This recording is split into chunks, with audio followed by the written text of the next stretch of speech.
Good morning, everybody. Welcome to the Meta Cafe. Grab your cup of coffee or tea and sit back. Let's talk about what's happening today. Well, it's going to be a day. There's no way I can sugarcoat this one, but I stand here as someone who yesterday tormented herself with every fear that you can think of, besides the stupid ones like the fear of heights or the fear of, you know, number 13, those kind of weird fears. No, I faced mortal fears yesterday, literally. It was an epic day, one that as it ended, I felt emotionally drained, totally awash with the sheer magnitude of what fear does in your life. And I'm guessing that I am experiencing this as a way to be able, well, number one, what am I focusing on for all of you? We've been focusing on the spleen. The spleen is the source of all of the fear. And as an open spleen, it means that I take in that energy and I'm magnifying it or amplifying it. And then going out into the world, I rebroadcast that energy. So no wonder it's been uppermost in my mind. And then dear friends yesterday, one by one, trying to pull me back from this brink and unable to, because I wanted to be in the moment. I wanted to be with these fears and discover if there was a way to discover what it was that I was experiencing. And then, I literally, I cycled through inadequacy. Yep, that one. I don't even have any of these fear gates defined, but I cycled through inadequacy. I cycled through purposelessness, the fear of living a life unfulfilled. I cycled through the fear that life has no meaning, that I'm, just this person here doing nothing, going nowhere. And let's see, I went through the fear that I've wasted my life, my time. I mean, it was the most weird day for me yesterday. And, the more people tried to pull me out of it, the more I got deeper, right? Friends sending me, messages and saying things like, reading me this one astrology column, and then me looking at that column and going, what the heck? I can't do that. I'm not that good. And so, today I can look back and I can laugh. Well, maybe not laugh completely because, some of it still is in the air, left unsettled. But I swear to you, there are times that I experience things a day or two before they actually hit the greater, wider world. And then when I started to look at the scope of the transits that are happening today, I went, there it is, because today is one of those days, and it may have started yesterday for most of you. It could have started, may last through the next couple of days. But it's interesting that today we're going to be talking about this one word, totality, and what does it mean? And what does it mean to us as individuals, and how do we live our lives in totality? So let's just start with some of the astrology background for the day, and then we'll move on into the gift of the gene key 28, which is totality. Let's see. Good morning, Alexandra. Nice to see you, Anne. Nice to see you, Michelle and Mimi. Mimi says, good morning, all. It's always good to be aware and informed. Good morning, Suzanne. I hope all is calming down in your life. And thank you very much. Oh, we love you, Janet. That makes me feel really good. And you know what? There's never a time that I don't feel loved or accepted. That's not ever really been my issue. My issues all come from within me. There are these made up stories, right? These made up stories. I recognize them when they happen. But because I have the emotional definition, there's nothing I can do about it except let the wave pass, right? And then at the end, be able to look in at the wisdom that was left for me as that wave passes. And here, I have some really interesting things for you to understand about who you are and about this role that we're playing here on the planet. But first, let's look at what's happening for the day. Remember, we are in a void of course moon until about 11:15 a.m. Pacific time. So 2 p.m., 2:15 p.m. East Coast time. If you're in England, and I know a couple of you out there are, I don't know what time that means for you, probably sometime in the late evening.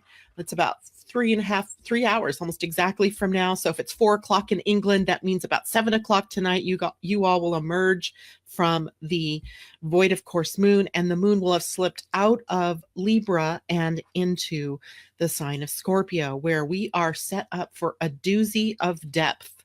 Yes, I said it, a doozy of depth.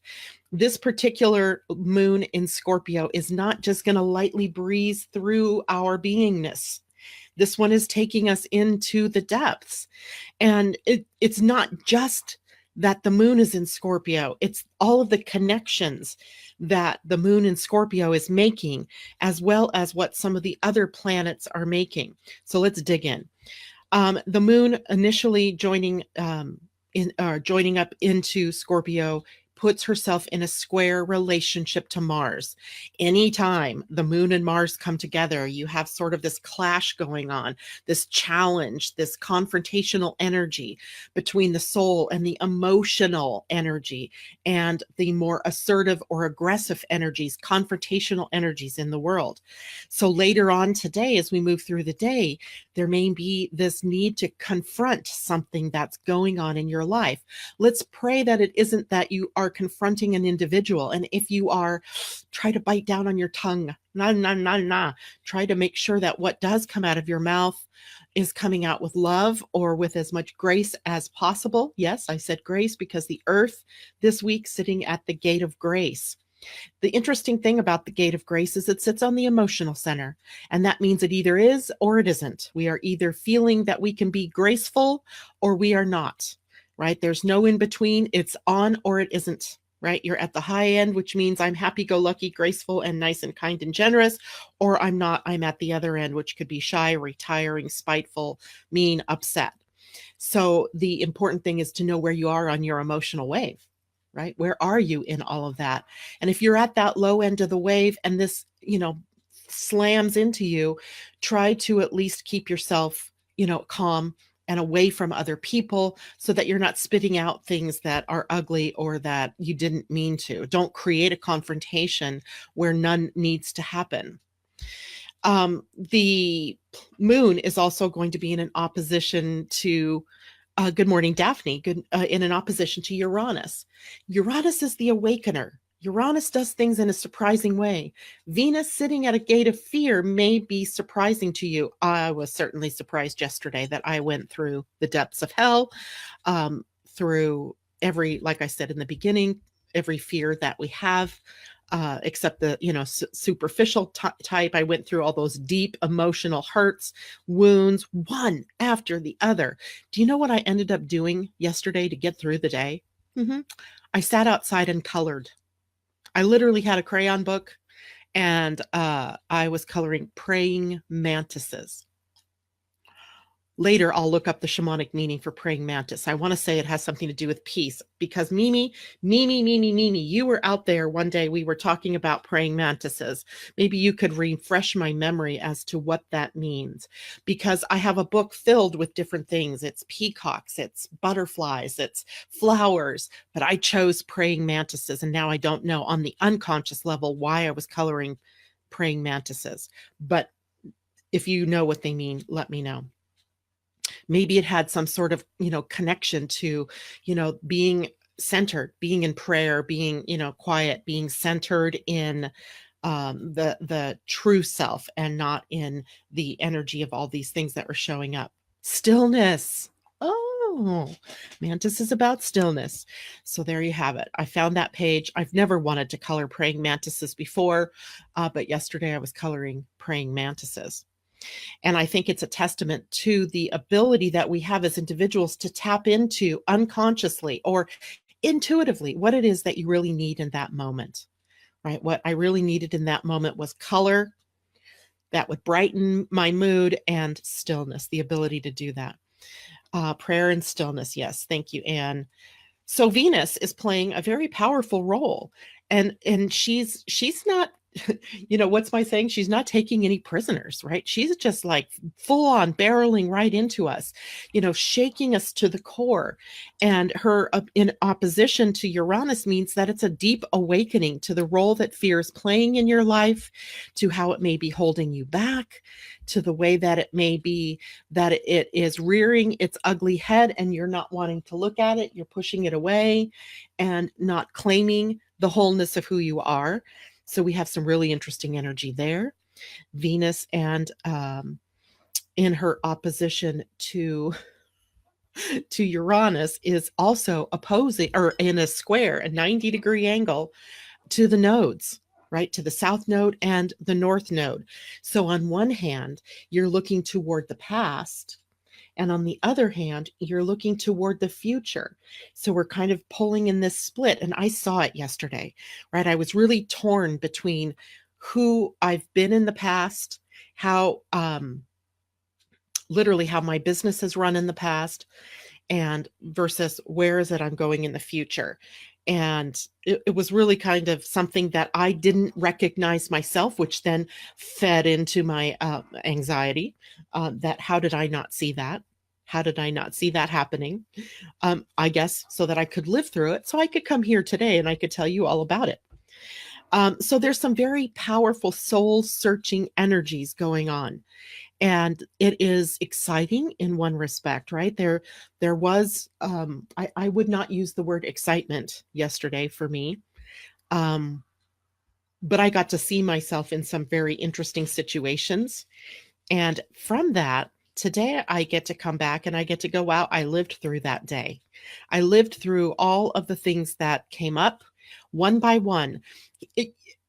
Lest you believe, or lest you think even for one moment that fear doesn't have a hold on you, it comes back. It comes back just to show you, yes, that you, no matter how much you are in the know, are still a being living on this planet, are still tapping into what could be the angst of the collective. Some of you may be doing that. I think sometimes that happens for me because I'm also open splenic. So, I'm pulling in the energy of fear from the collective. And I think yesterday I managed to transmute quite a bit of that. And that is our role. We're not here to throw it away and to push it back to the back. We're here to transmute it. We're here to move through this. The moon is also going to be in a sextile to Saturn today. And this happens actually after she moves into Scorpio. So I'm preparing you for what's to come. I think what I ended up going through yesterday is something that some people will go through as they move through the next couple of days, because Saturn, of course, is at 2 Capricorn. And right now the moon is sitting at 27 degrees of Libra. So we're not there yet, but we will be later today, where we get to take a hard look at what are we building? What have we built? Is it based on truth, or is it based on a facade? Is it on shaky ground, sandy ground, or is it on concrete, or is it on granite, rock, solid ground? So we get to look at all of the structures and the forms and the things that we have built in our lives. And do we want to maintain that building, or do we want to change it? Do we want to make some changes? Something else very interesting is happening. And, I like to note, I notice the quinky dinks. I notice the synchronicities. I notice the weird little things. And then I sit and I think about them. And there's a couple odd things that I noticed in the chart today. And first of all, we have all of these, we have the moon and Mars, we have moon and Uranus, moon and Venus, moon and Saturn, Venus and Uranus, Venus and the nodes, Jupiter and Pluto, Venus and Saturn. Right. And I'm like, oh, wow. So there must be a lot of planets sitting within a certain degree span, or else they wouldn't be in so many different connections with one another. Well, sure enough, 0, 2, and 4 degrees. All of the early degrees of these signs are what are being hit. We have 4 things, 4 bodies at the 2-degree mark: Ceres, Venus, Saturn, Uranus. 2, the number 2, about building relationship.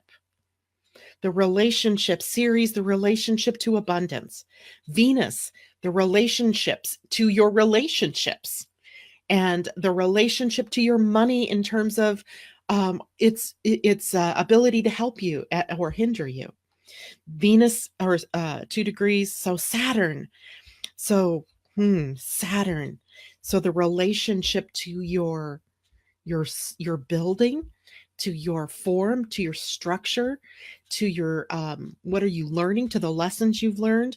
And then 2 degrees, your relationship to Uranus, or Uranus's relationship. What are you awakening to? Right? What is awakening within you? At 4 degrees, we have the North Node and the South Node. Obviously, they're an axis, so of course they're both at 4 degrees.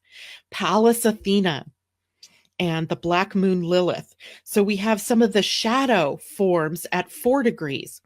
4 degrees to me speaks of Saturn. It speaks of the structure, the foundation, the four corners. How solid are we? How solid are we in living from our destiny axis? Right? The North Node and the South Node representing the gifts that you brought here and how you're using them in this lifetime. Pallas, the relationship, especially for you as women, to the authority, the male energy in your life. A few weeks back, when we talked about Pallas Athena, we were talking about how she was born from the axe cut in her father's head, and she springs forth fully formed. She represents courage, and she represents the feminine in full command of both her feminine energy and her masculine energy. What we also discovered at that time was that a lot of us did not grow up with positive male role models. And in my life, it was pretty obvious. I was abandoned by fathers in my life, men in my life, the authority men in my life. So then as I move through my own life, when I need that authority the most, I abandon myself. And for some of you in your life, you may have had fathers that were abusive, or male figures that were absent. And so different ways in which that Pallas is teaching us to bring up our energies, to be able to have the masculine and the feminine both in balance in your lives. It may be out of balance with the feminine. What if your mother nurturing role model wasn't there? Right? So she's teaching us all about finding balance. When she was discovered, she was at 0 degrees of Libra. Libra at the scales, right? Bringing things into balance and harmony. As we get into the election season, she is going to be sitting back again at 0 degrees of Libra. I thought that was really interesting, right? That we're watching in the outer world the rise of women in politics, coming up to meet her masculine energy there. And so it's really just fascinating energy. So she's also at a 4 degree, the 4th degree. What can we do to build a stronger foundation? And then we have our friend, the Black Moon Lilith, the shadow self, the part of you behind you, sort of, that you just don't see clearly at all, right? But it's always following you. It's always dogging you. It's always there. And right now she's traveling at 4 degrees of Aquarius, along with Mars, who's moving up to that degree shortly. And she is pulling us to find our inner power core, right? Where's our power? Where are we leaking power, right? Where are we not seeing that we're giving up our power? In some way, we are doing that. The shadow is ensuring that, we are going to have to look at that in some way, shape, or form. And then we have the 0 degree planets, Mars and Chiron. Mars, action, Chiron, wound. At 0, full of potential. The 0 comes back to itself. It is all things and no things. Mars, action, assertion, aggression even, and Chiron, the wound. So interesting when you just happen to glance down at a chart and you see that. I mean, I'm looking, going 2 degrees. Oh, 4 degrees. What? There's another couple of pieces at 4 degrees that we didn't really talk about either. So 4 is also the degree that the last lunar eclipse was at, 4 degrees of Aquarius. And when I look at that, I look at the lessons that we learned through the eclipse season. Really, they were about, remember, returning to our heart, choosing our paths based on our hearts, right? Not from what the outer world seems to want of us, but from within us choosing. The vertex is also at 4 degrees. The vertex in your chart, I don't play much with the vertex or the anti-vertex, which is literally the opposite side. But I do know that the vertex is often a spot in your chart where if it's hit by significant planets, like say a Saturn or a Jupiter, or even some of the inner planets, sometimes it brings about a connection with someone, the potential for someone of import to have affected you in your life in some way.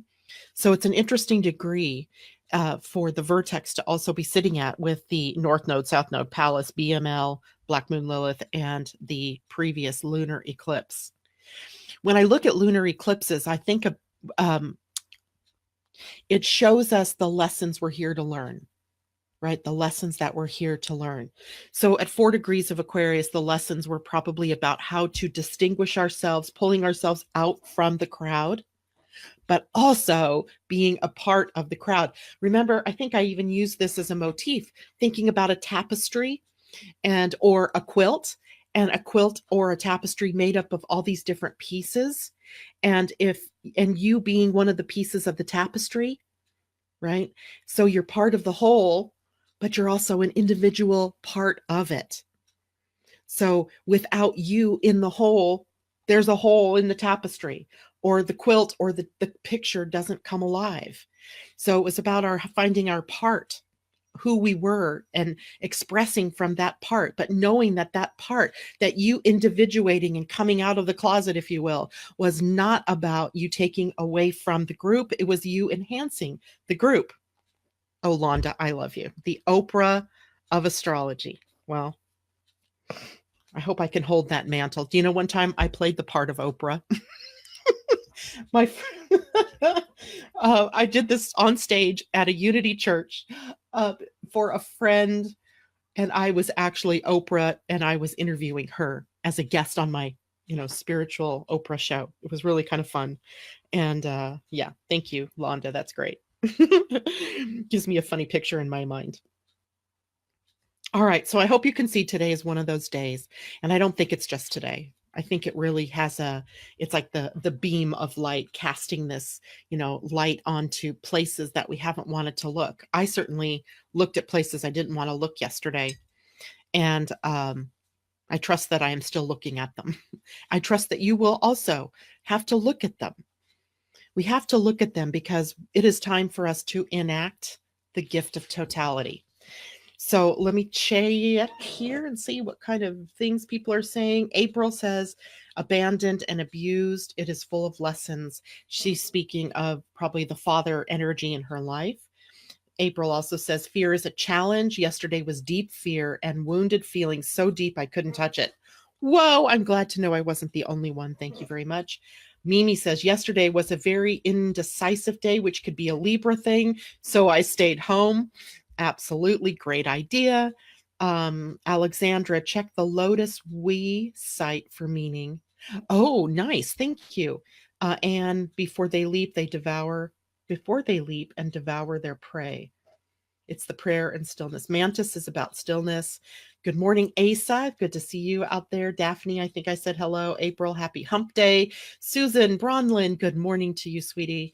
Thank you so much, everybody, for joining us here in the Meta Cafe. And now we go to the gift of totality. So yesterday we brought up the shadow of the gate 28, and the shadow in the gate 28 was a tricky one, right? It was tricky as in it was purposelessness. Say that 10 times fast. I don't know that you can. And out of that feeling of purposelessness comes the opportunities perhaps to express ourselves in risky behavior. That would be one extreme end of it, where there are the evil Knievels out there, or the people that just go out, they're adrenaline junkies, and they just go out and do just so they can feel alive. And then at the other end were the hollow folks, that in the hollow expression, you're living a life half filled, half fulfilled, putting on a brave face, but really the inside's hollow. Those are the extreme ends of purposelessness. We all probably fall in somewhere in between. If you're expressing this gate in your chart, it can be the search for purpose and meaning in your life. And I think I also brought up that a lot of our millennials, those of you born early 80s all the way through the 90s, have the gate 28 prominent, defined in your chart. And as we see, these people, this group of people, this generation of people are looking for the deeper purpose, their deeper reason for being here. They don't go lightly. They don't do things just because that's always been done. They're the questioners, and they are the progenitors, let's say, of what's to come here on the planet. And it springs out of that search for purpose and meaning. When we rise to the level of the gift, I'm going to give you a definition, if you will, for totality. It is to embrace the whole of your nature and the whole of life, the pleasure and the pain. I certainly had to go through that yesterday. Yesterday was the pain part. Most days it's the pleasure part, but yesterday was the pain part. And you have to live without allowing your mind to dictate what happens next. Right? Because as we've seen when we talked about the mind, the ajna and the head center in the webinar that we did a couple of weeks ago, we learned there is no energy there, just awareness. And the awareness is a thought process. And if you're living your life by allowing your mind to dictate where you go, you find yourself in the wrong place at the wrong time with the wrong people, and things blow up. Right? Because the mind is not the decision-making capacity in your human design or in your life. It's kind of surprising. And the gift of totality then is when we are living life in the moment. Life purpose can only be found in the present moment. It doesn't live in the distant future, and it doesn't live somewhere in the past. It lives right here in this moment. And as you embrace all the parts of you, all the parts of your psyche, the good, the bad, and the ugly, I call it, right? You reach what Jung called the state of individuation. You find your purpose, right? Your unique path.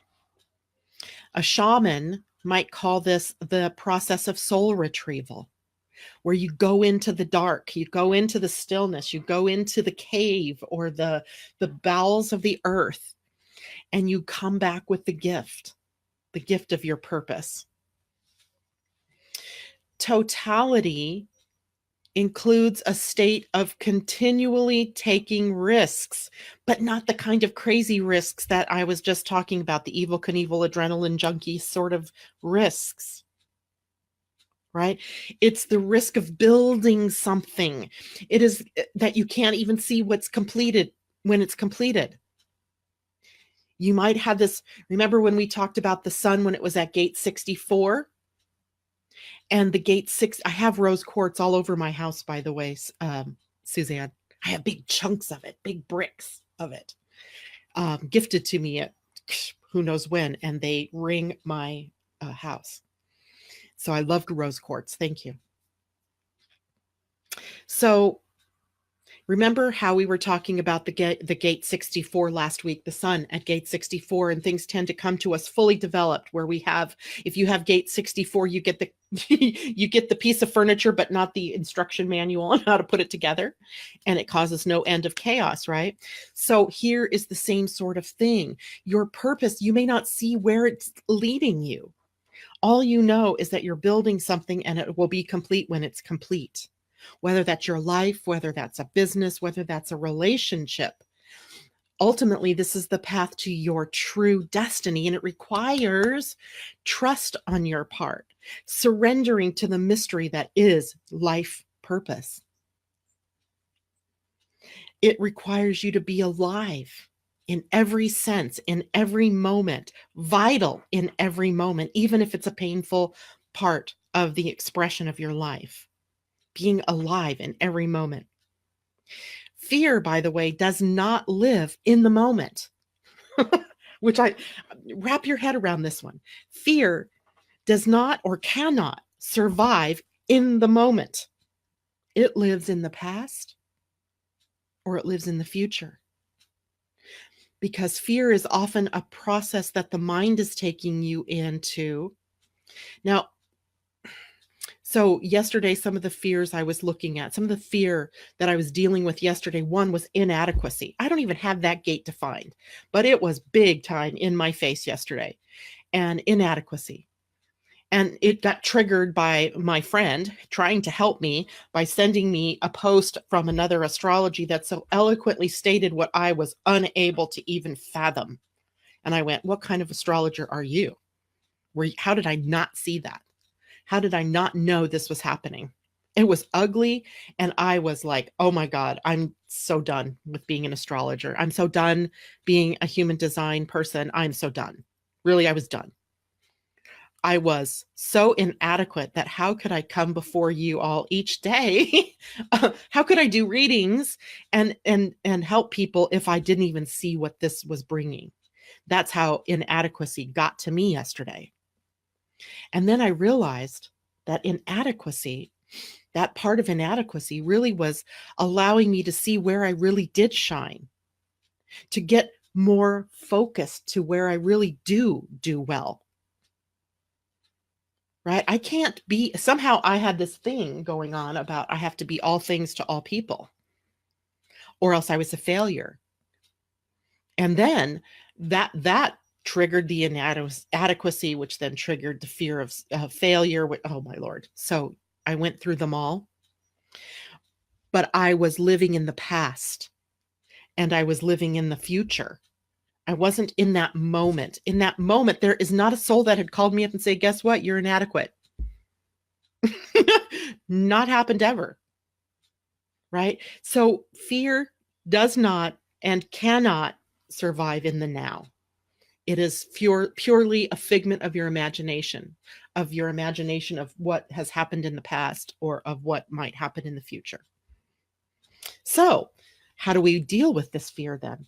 Well, this is sort of a concept that Richard Rudd brings up in the Gift of the Gene Key 28, and it's living life as a bit of a game, as a play, as a drama, right? A romance drama that includes both tragedy and comedy, where we progressively face our demons, our fears, our highs, our loves, and without the expectation of how it's going to turn out, but with the absolute conviction that I want to find out where this is taking me. Right? We've probably all been there where a movie a movie we don't normally think of us being interested in watching, but it catches our attention and we can't let go of it. We got to get to the end. Right? There's this excitement building through the tragedy, through the characters, through the comedic pieces, through the love pieces, through all of the things that they're experiencing in the movie. You don't want to let go of it. You got to stay till the end. I think everybody can resonate with that, right? It's the same thing with your life. When you look at your life as being the actress or the actor on the stage of your life, and you don't know where everything is leading you, but you know you got to stay here and find out, right? It's extraordinary to think of your life that way, to think of yourself as an actor on the stage of your life. Even your in human design, we sort of use the incarnation cross as sort of the plot outline of your life, and it gets revealed piece by piece, transit by transit, as you go through your life. And the question is, where is this experience leading me? Where is the hell day that I experienced yesterday leading me? Where can I go from here? Right? I'm going to give you a quote, and this comes directly from the Gene Keys. Every situation in your life is devised as a form of initiation that allows you either to remain as you are or to evolve. Let me say that again. Every situation in your life is devised as a form of initiation that allows you either to remain as you are or to evolve. You simply have to align yourself to the dramatic path in front of you as it unwinds itself, as the plot line becomes more and more available to you, allowing you to handle whatever comes up with ease. If it's adversity, if it's a challenge, if it's a fear, if it's a loving situation, if it's a new opportunity, but aligning yourself to the dramatic plot line allows you to handle whatever comes up in your life with ease. It increases your self-acceptance, right? Because you accept each fear as it shows up. I think I went kicking and screaming with acceptance yesterday as each of these things were being shown to me, where it's activated in my own chart or where it's activated in my own life.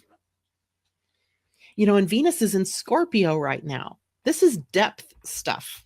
This isn't like superficial, oh, I see you and I can pluck you out and you're gone. No. This is deep. This is that deep dive into what is it that is holding you back in your life. This allows a true sense of purpose for you to emerge. And the true purpose of you as a human is to serve something greater than yourself. Whatever part of you that you're serving with, it's here. You're here to serve something greater. There's a greater purpose behind everything. And true purpose, your true purpose, is found when you 100% totally give yourself to each moment rather than having to look at your achievements as the measure of your success or your purpose. Fulfillment comes in the moment. It comes from being alive in the thrill of that moment.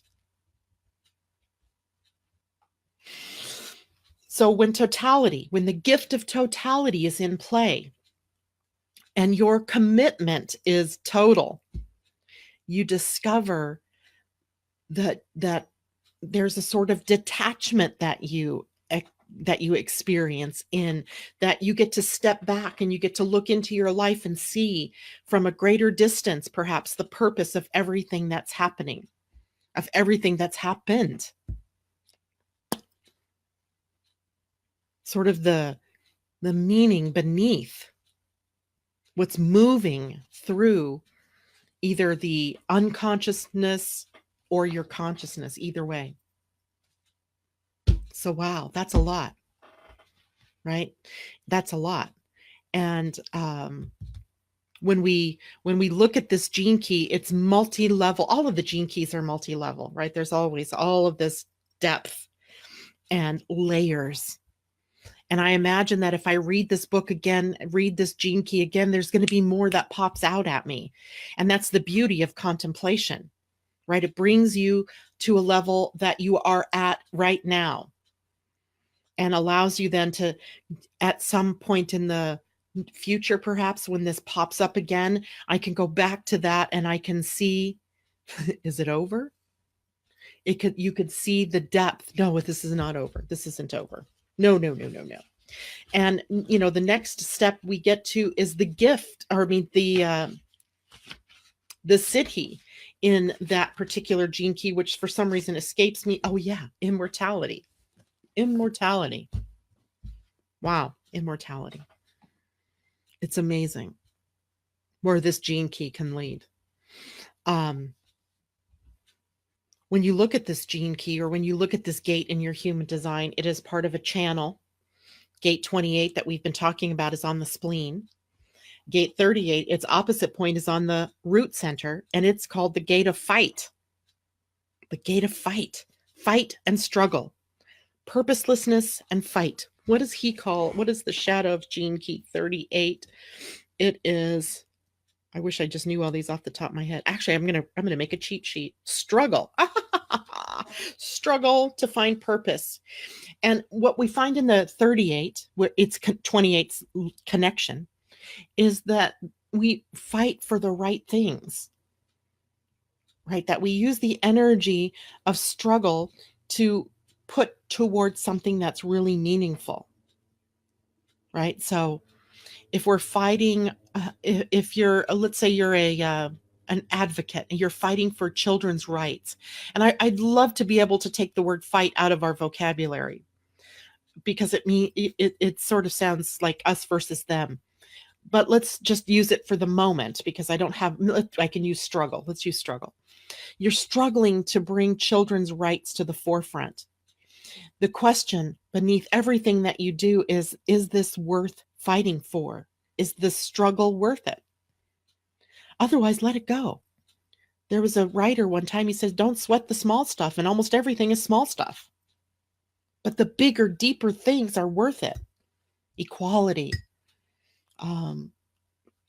feeding everybody, the environment, whatever it is that you really have as a love, it's worth sticking with, right? It's worth sticking with. Otherwise, you're giving up on yourself. All right. So now I have to bring up a subject. I am so bad at this. I am really bad at this. My biggest trigger yesterday, I think, was this feeling that I give away a lot of myself. And someone mentioned, just said to me, you give away so much of yourself that people don't need to pay you to do your job because you're always out there doing your job. And in some ways that just knife in the heart, right? Knife in the heart, because I have been, this is one of my struggles is, finding that right balance between giving away and charging for. And it's been a struggle for me, since I was little, remembering things, I'm living a 33-6 life path in numerology that can become the doormat.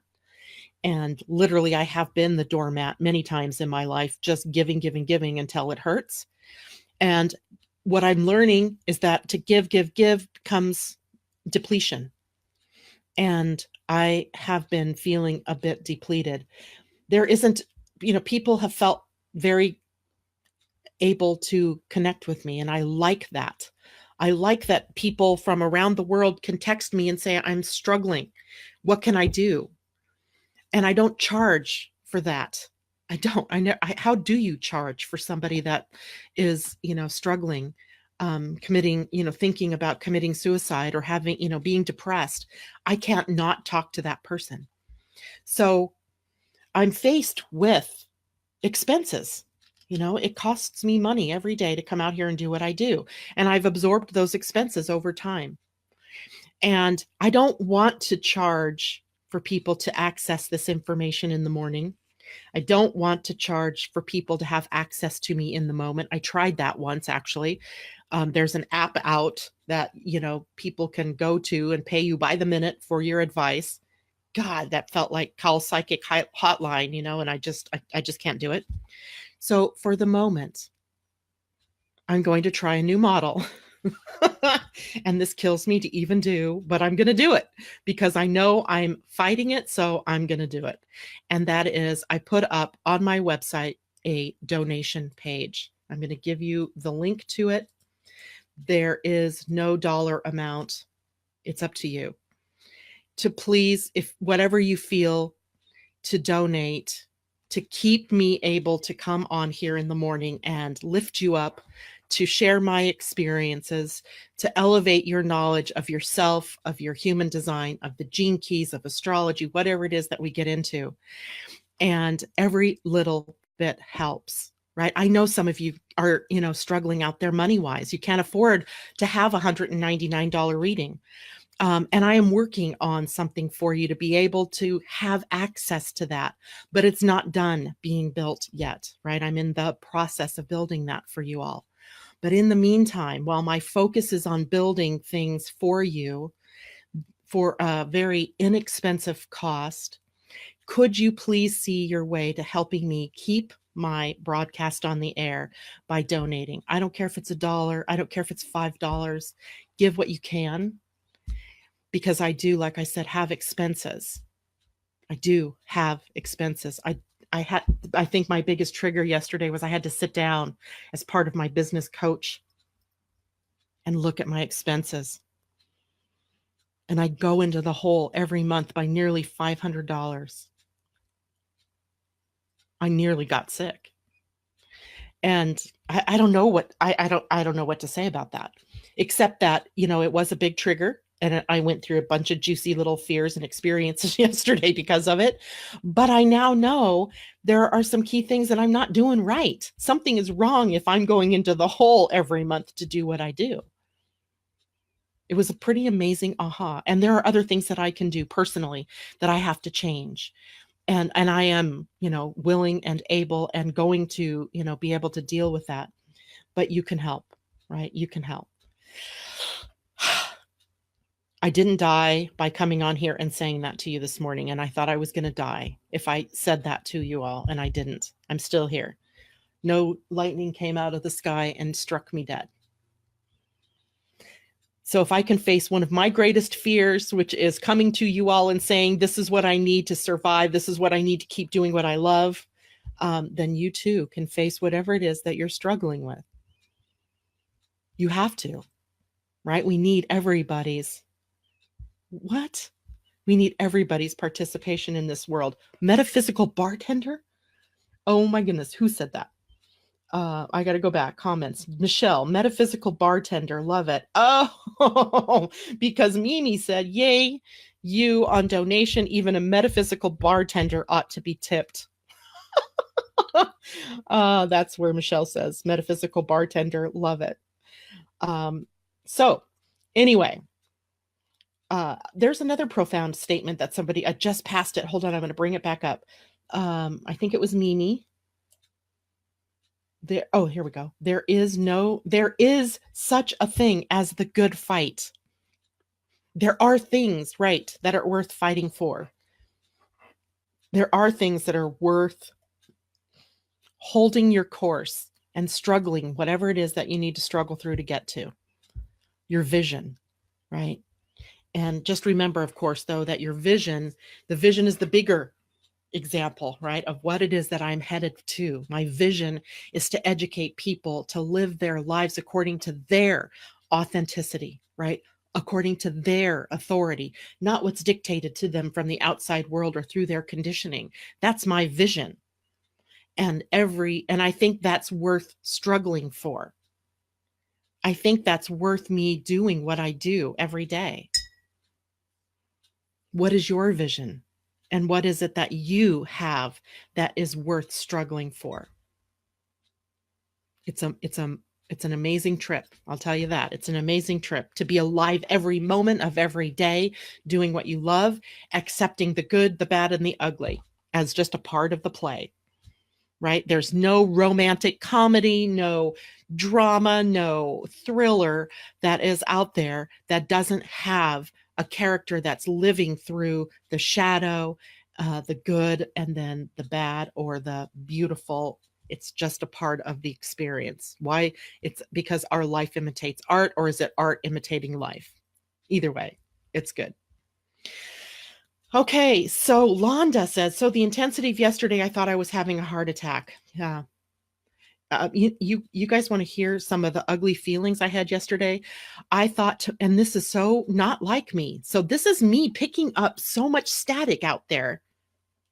I thought that if I had a gun here in my house, I don't believe in guns. I don't own guns.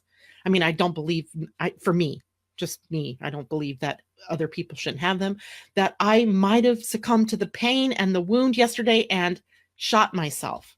That's not me. So I know there's a lot of pain out there in the field when I'm picking up stuff like that.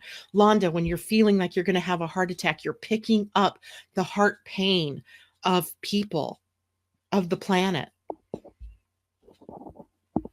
It's craziness. I would never act on any of those things. I would know, there have been nights where I felt like I've had that weight on my chest where that feels like a heart attack is imminent. That happens for us, I think, as light workers, as people who are moving through the dramedy, the comedy, the drama, all of the stuff, the pain sometimes is so hard.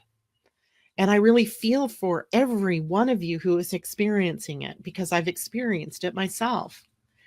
But it doesn't dictate who I am or what I do. That's the key, right? Because acting from pain, acting from your wound is a process of getting in the mind, because it's the mind that keeps reminding you, oh, yeah, you're inadequate. Oh, yeah, you're not good enough. Oh, yeah, you were the victim of violence, or you were the victim of being abandoned. And so, yeah, you got to keep doing things to protect yourself, or ad nauseum, right? Just don't identify with the mind. Come down here to your heart and see the truth of you are. And if you have to get a coloring book out and start coloring praying mantises, butterflies, caterpillars, flowers, houses, I don't know what it is, do it, right? Do it. And April, I'm proud of you and admire your gift. Thank you, April. Asa, you're a beautiful example. Love you all too. I like the word tipping from Londa. I know that feeling. The challenge is to block those feelings. Yesterday I visioned a raw infected wound in my heart space. I think I want to talk a minute about blocking those feelings. I think that we don't want to block those feelings. I think we want to embrace them. I think we don't want to block them because I think when we do that, it may be successful in the moment, but it comes back. It comes back and beats you up even harder the next time, perhaps. So blocking, I don't know. I'm not sure that we want to block the pain. I think we want to embrace it. And I think we want to see it for what it really is, which is a call for more and more love. A more and more and more love. Right? It's that shadow part of us. If we're afraid of failing, it is because underneath it, we're afraid of dying.